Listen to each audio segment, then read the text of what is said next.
senator from Minnesota. Thank you, Mr. President. And I want to thank my colleague, Senator Klobuchar, and all of our colleagues who are joining us on the floor this afternoon. So we are here today because we have a full-blown, dangerous emergency unfolding in Minnesota. It is happening right now as I speak, and we need your help to end it. America needs your help. The nation has been appalled by what we have seen happening in our state of Minnesota, the stories that have captured everyone's attention. Two innocent United States citizens, Alex Pretti and Renee, shot and killed on the street in broad daylight by federal agents, just as they were trying to help their neighbors and document with their telephones what was going on, the brutality of it. A 5-year-old in a Spider-Man backpack, Liam Conejo Ramos.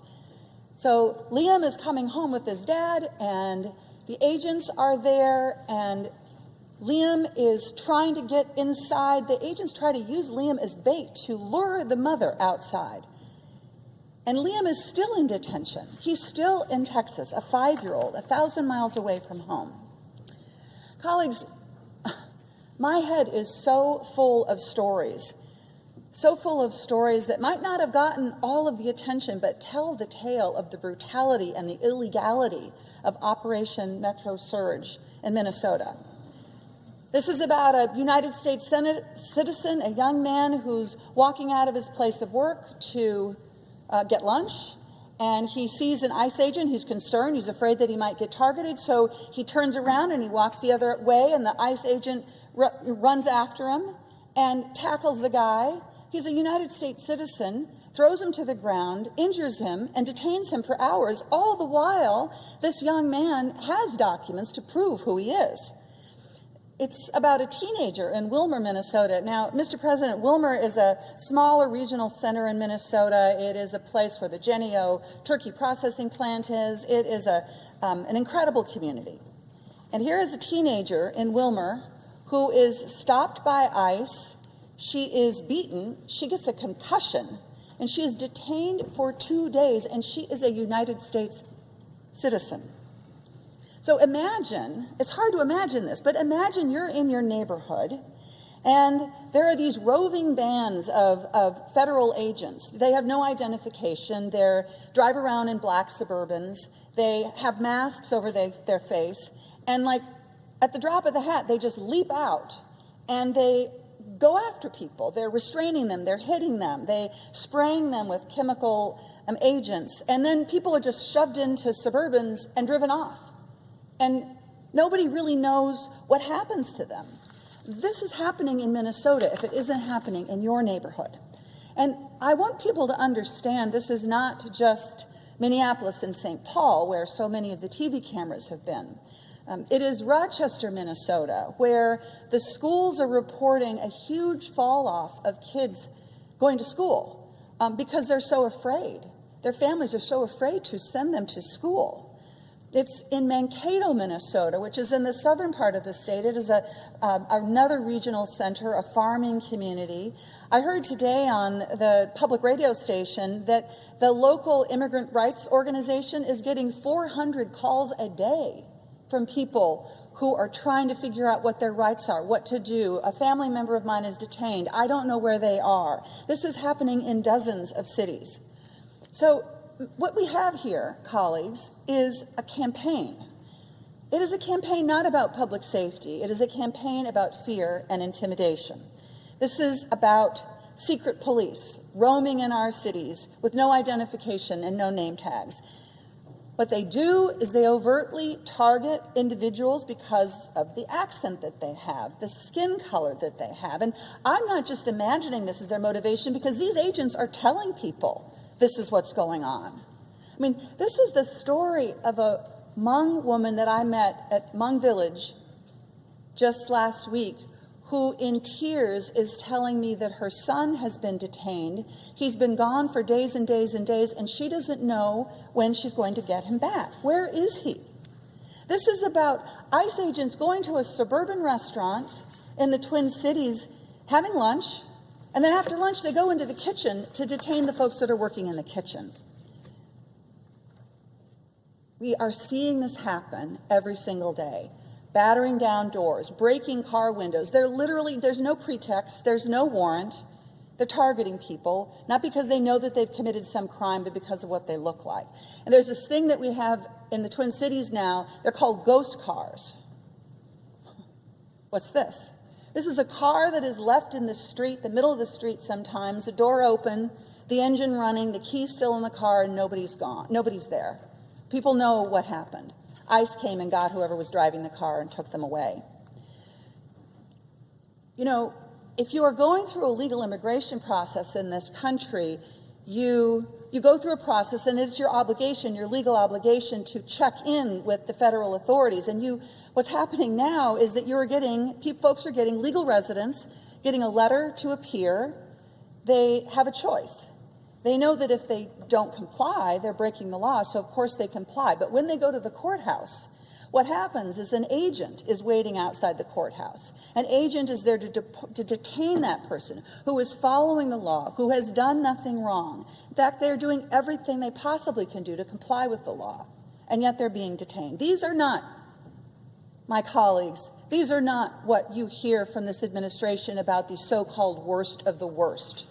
These are people that are active contributing members of our community. These are legal residents who hold green cards, who are being flown to Texas with no legal representation, no access to counsel. And you know what happens sometimes? They get down there, they go through another screening, and the federal agents say, okay, sorry about that, we made a mistake, and they just dump them on the streets of Houston or wherever they may be. No documents, no identification. How are they going to even get home? That's happening in this country right now. And if they're not released, because not everyone is released, if they are not released, people have died in custody. People with no criminal record have been deported to countries that they have never even known. So this is happening in Minnesota, but this is not just Minnesota. I think because Minnesota has resisted so strongly and because the tactics of Operation Metro Surge have been so brutal that we have gotten so much of the attention. But this is not just a Minnesota problem.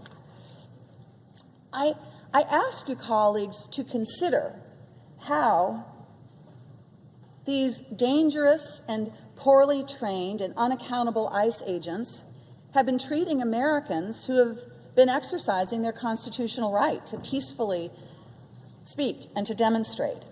These Americans have been intimidated, they have been taunted, they have been beaten, they had even been killed.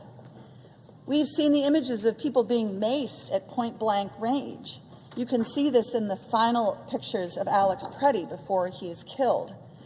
We know that they are tracking demonstrators with facial ID technology, following them home to intimidate them. And in fact, I've heard stories of demonstrators who have been led home by ICE agents so that those agents are communicating, we know where you live, we know who you are, we want you to be quiet. Pepper balls, tear gas. And this is not just happening, colleagues, in situations of civil unrest. I'm not talking about riots here. I'm talking about a family that is trying to get home. They've got 6 kids in the car. They've been at basketball practice, and they end up with a can of tear gas thrown under their car. It explodes. It lifts the car up off the ground. And that family ends up in the emergency room. They need to be decontaminated from the poison. Now, I'm telling you these stories because I want you to understand a very important thing. What is going on in Minnesota is not about public safety. It has nothing to do with public safety. In fact, what's going on in Minnesota is hurting public safety. As Senator Klobuchar said, police chiefs of suburban communities have come forward and said, this is not sustainable, this is dangerous. A police chief told the story about how one of his own officers, who was off duty, was stopped for no reason by ICE agents, and they threatened to get her out of the car and take her away before she finally tells them, she decides, I have to tell them that I'm a police officer, and they leave her alone. This is about people dialing 911 because an ICE agent is at their home and they are so scared about what to do. So, Mr. President, I want to be clear, we are pro-public safety in Minnesota. We have worked often with federal authorities to catch bad guys and lock them up. But we need ICE out of Minnesota. What is really going on here is a systemic and organized campaign of fear and intimidation. This is government police sanctioned at the highest levels of our government, completely unbound, beating and attacking and detaining and arresting and killing American citizens. This is what America looks like with an authoritarian government with no laws. But here's what's happening. Not only in Minnesota, but around the country. Our constituents, your constituents, are watching these videos and they're hearing these stories and they are reading these reports. And what's happening is a sense of moral outrage is rising up. That feeling that you have in your gut that feeling of anguish and anger and disgust, that is when you know that you're seeing something that is just wrong. You know that it is wrong and that you can't look away from it. And we are uplifted by this moral outrage and the incredible courage of Minnesotans, but we know what we are seeing here. And people are responding everywhere. I have talked to hundreds of people over the past few weeks about what is going on in Minnesota. People who are organizing mutual aid to get groceries and diapers to families, but small town folks that hate to see this happen to their neighbors, and local mayors and farmers and small businesses, Democrats, Republicans, people who aren't political at all, law enforcement officers, faith leaders, Second Amendment supporters and civil libertarians. I mean, and the man in the truck that I saw when I was in Minneapolis taking groceries to people on Monday. He's in the truck and I drive up. He's like first kind of concerned that I might be ICE. And then he's worried that I'm going to think that he's ICE. And we start to talk. And he says of the president, he said, I voted for him. I told my kids, I talked my kids into voting for him. And I am so upset. I am so embarrassed. I never thought that this would happen. This is so messed up.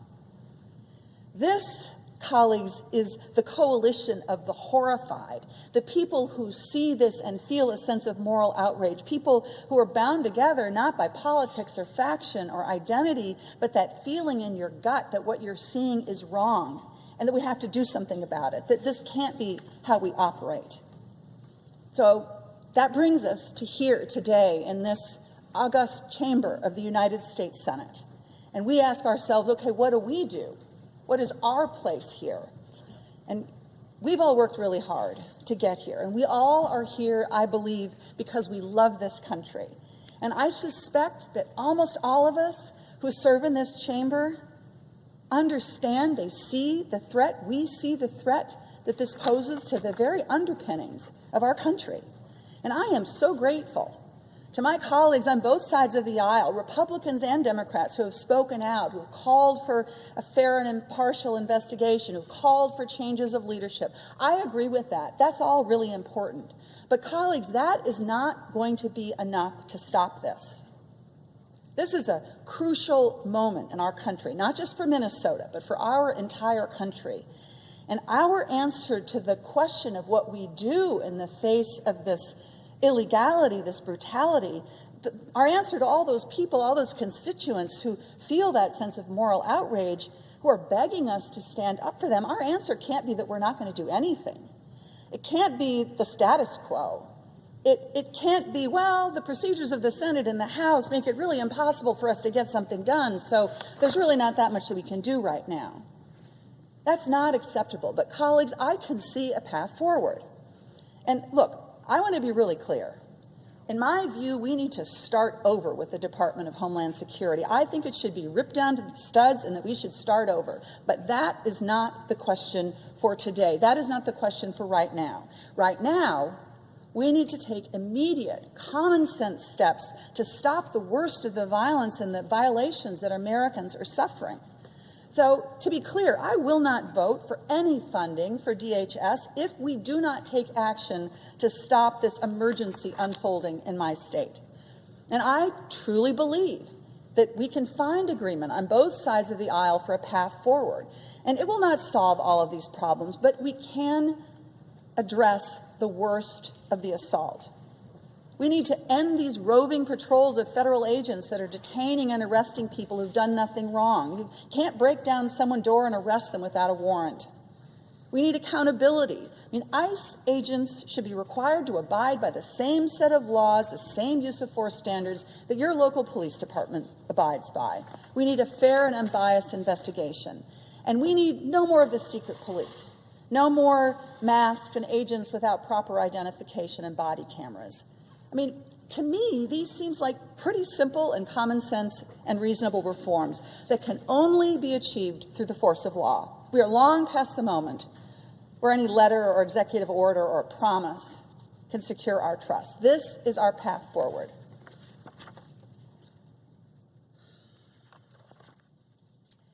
I am thinking about, as I wrap up this speech, and I'm thinking about all of my colleagues who are here to speak with such intention about what's happening, I want to just take a pause to acknowledge my beloved Minnesota. I am so proud to be your senator. And you know, so many people around the country are looking to you, to us, for hope. And you are showing the world how to respond to violence and how to stand up to bullies with strength and with dignity and with peace. You're putting your own safety and your own bodies on the line to protect your neighborhoods and your democracy. You're risking your own safety to document the emergency and the inhumanity unfolding on our streets. And you're even sometimes doing it by singing. In Minnesota, we show up for our neighbors. We help people out. We don't give in to bullies. We stand strong. We stand in the park with a candle in our hands to mourn, but also to kindle hope. And I know that Minnesotans are going to stay strong because, as Dr. King preached, we know how to put our faith into action. As Dr. King said, injustice anywhere is a threat to justice everywhere. We are caught in an inescapable network of mutuality, tied in a single garment of destiny. Mr. President, I yield the floor.